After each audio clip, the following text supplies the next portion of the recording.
I'm proud to present Beef Kulma. This is a fusion of kare-kare and caldereta. Makwento ko lang ho kasi my yaya used to experiment, kaya ako nahilig sa pagluluto. And this dish also reminds me of our happy times living in Mindanao.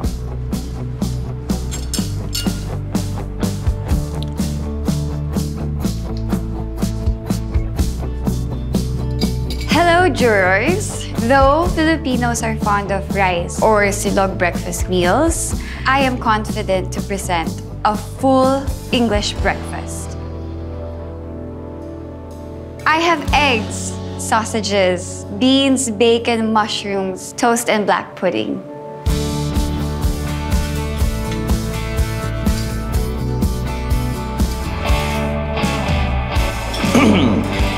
Miss Carol Murphy, piece of advice lang Hindi pa naman ako nakakapunta ng UK, pero hindi ba kilala ang British cuisine sa pagiging bland?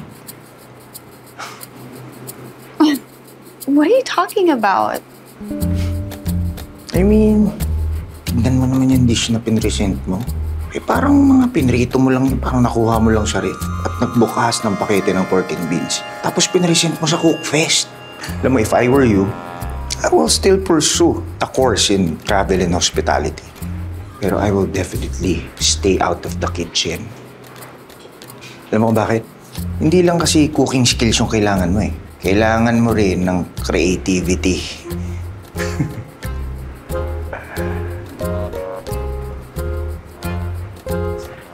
How rude. With all due respect, sir, yung customer lang naman yung maarte. Diba? Ang klaro ng menu natin, nakakaiba yung sizzling sinigang. Tapos ano, maghahanap ng maraming sabaw.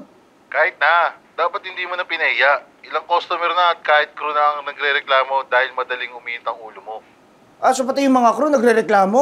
Ano magagawa ako kung tatanga-tanga sila at walang appreciation sa food yung mga ina-hire ninyo? Ako pa? Ako pa talaga yung mali? Hey, watch your words. That is it. I'm sorry, Mr. Dylan Madrigal, but we're letting you go. You're fired. Ano, boss? Boss!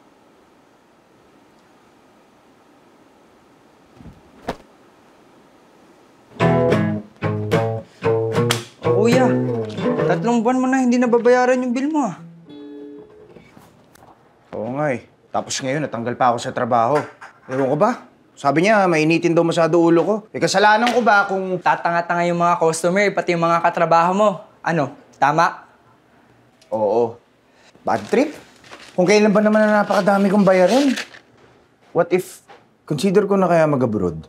Baka mas ma-appreciate pa nila yung talent at ideas ko. Tsaka wala, hanggang ngayon, sarado pa rin yung utak ng mga local consumers pagdating dyan sa mga fusion dishes.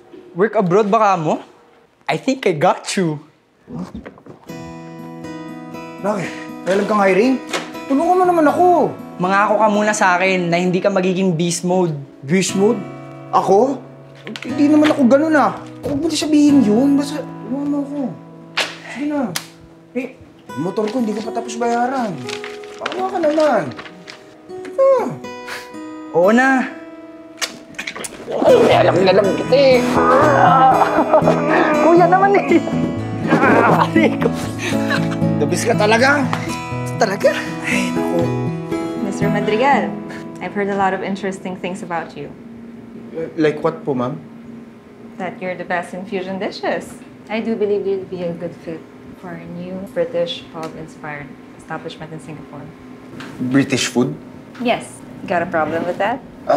No, ma'am. Are you willing to undergo training for 3 months with our head chef in our commissary in Alabang? If it's a yes, then I'd gladly hire you now. Yes, ma'am. I will train and accept this challenge. Great! I'm glad to have you on board, Mr. Madrigal. Thank you, ma'am. Thank you. Welcome. Come in. You're early, Chef. Chef Dylan, I'd like you to meet Chef Carol Murphy. Ikaw?